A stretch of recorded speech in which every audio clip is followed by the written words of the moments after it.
nakita po natin na malaking naging po ng ABS-CBN. Kaya po na-reject po yung franchise application.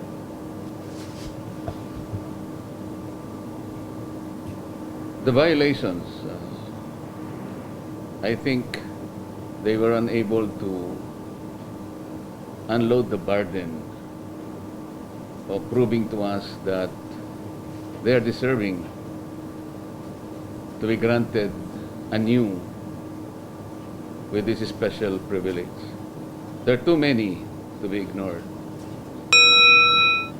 Pero sir, doon po sa mga violations, ano po sa tingin niyo sir yung naging malaking problema po ng ABS-CBN? To me, Yes, sir. parang pare-pareho lang eh. Kasi kung mapapansin ninyo, have you seen the old franchise? The Section 1 begins with a sentence subject to the Constitution and all laws and regulations.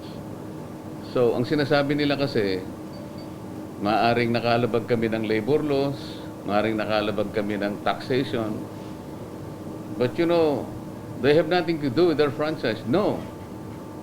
They are in the very heart of their franchise.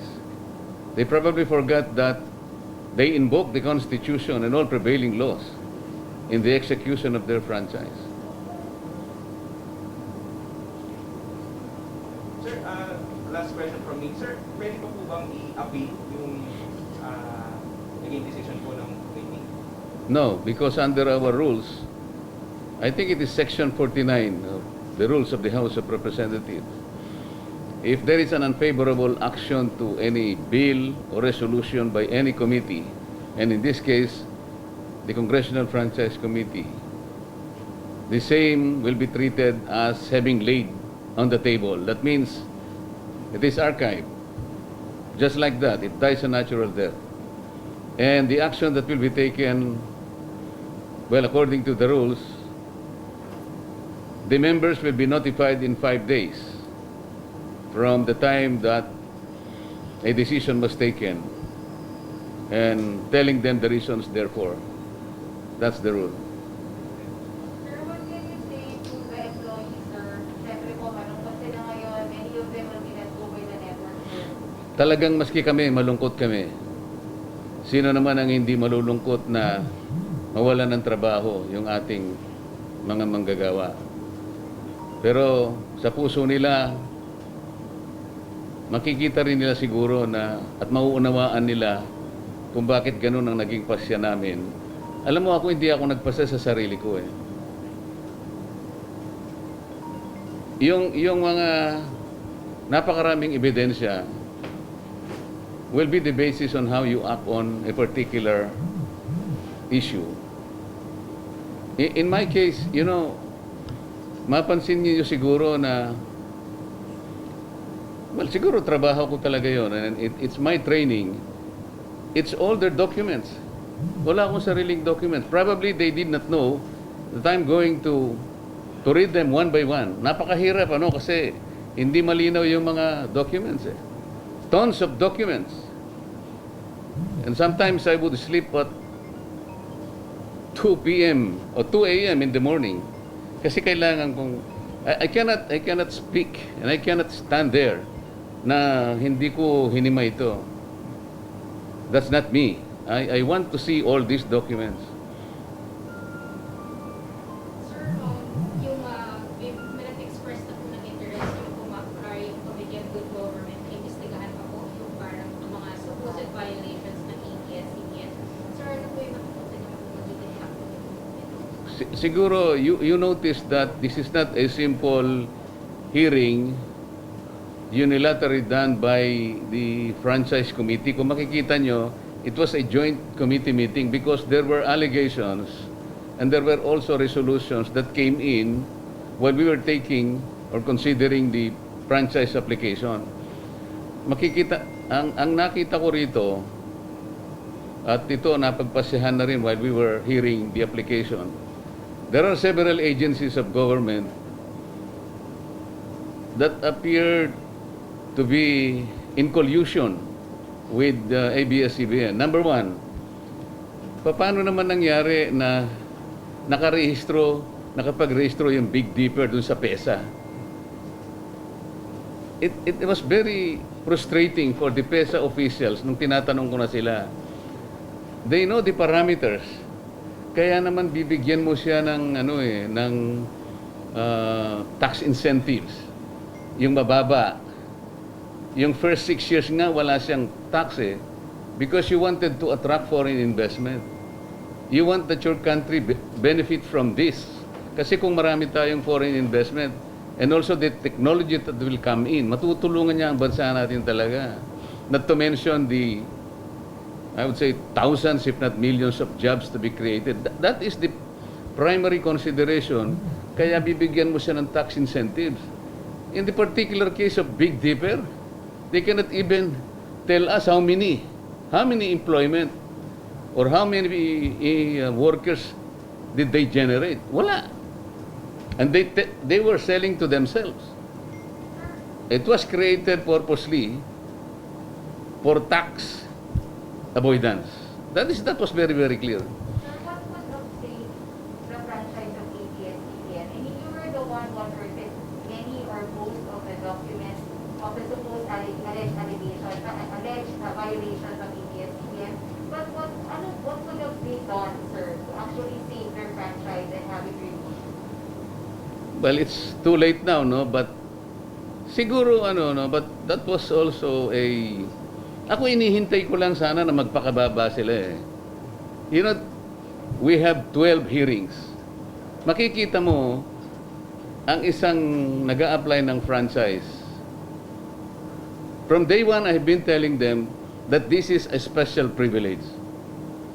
Siguro dahil lumaki na sila and for so long a time, they thought that they had a vested right on that franchise. Parang sa tingin ko lang, parang they had that sense of entitlement. Mali yun . How many times did I make mention about parang nanliligaw ka lang . Because this is a special privilege. Nobody can appropriate this right. It is owned by the state. Ang problema pag sumagot sila ganun . And then at the last, yung panghuling araw, palagi nilang sinasabi, social media, any vendor, sa kanilang mga, what do you call this, pag nagbabanner sila sa kanilang mga shows, wala po kami kanyang pagkakasala. Oh my God, sabi ko. These people are probably living in a parallel universe, sabi ko. Bakit kayo na lang hindi nakakakita ng ginagawa ninyo? What about this that we have unearthed? Yun lamang mga empleyado nila, nakita naman ninyo, over hundreds of them, and the Supreme Court at so many times upheld the rights. Sir, di ko na apologize. Nung una pa sana, tama naman yung linya ni Carlo . Kaya lang, nung lumilitaw, parang paimbabaw lang . You know, statements like, di naman po kami perfect . We can reform. That was good, Maganda na yung umpisa . Nung magtanungan na, puro takip dito, all their accountants and all their battery of lawyers. Sa totoo lang nandyan naman kayo . They had difficulty in answering all these questions. Medyo mahirap, but alam ko, kayo naman, nandyan din kayo . The unifying, I think, fact that was established, talagang paiwas paikot, in so many ways. Sabi ko nga nung nabanggit ko rin, mabuti pa yung dalawang artista, kasi nasabi ko na sa akin wala naman person. Totoo naman yun Yung misis ko, panahon pa nung forevermore, alam, nasabi ko na naman, talagang hindi siya nood ng ganong mga, kasi yun di ba, yung parang romance, Gusto niya kasama ako kasi parang siguro it's more fulfilling na sa dami naman ng ginagawa ko rin, mapipilitan kang aakyat, di ba? medyo matagal din naman yun. It will probably, mga 30 minutes din nata yun, o mga 25 minutes. Sabi ko sa kanya, bakit naman may dalawang 2 minutes na airing, tapos puputulin ng 3 minutes na advertisement. Kaya abot ng 1 oras at kalahati. Yung ginagawa ko talaga, forevermore, pagkatas meron pang isa, pagkatas ito, ano na ito? Make it with you. Oh, sabi ng asawa ko, talagang ganun eh. Kung meron pa po ba silang ibang resort para makabalik sila sa their waves, ano pwede pa nilang gawin?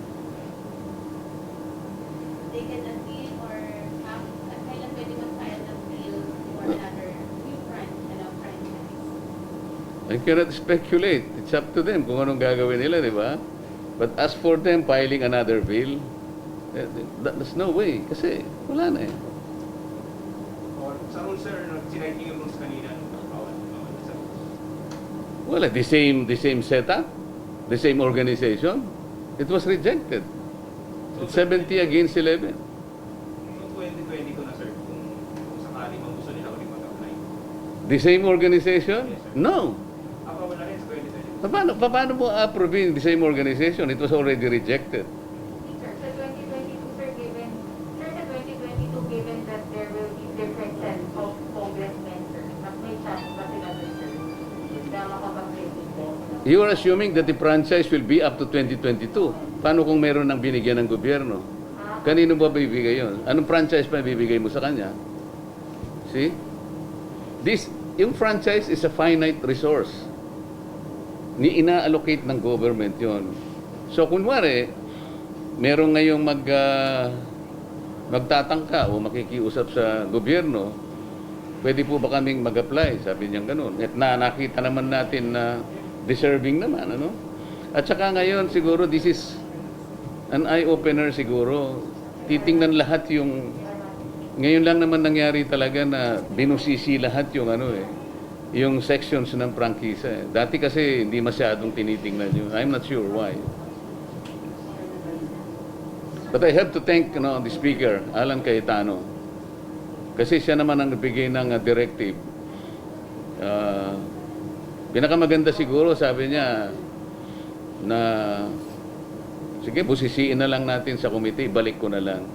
You notice that he attempted to give Abscbn a provisional franchise.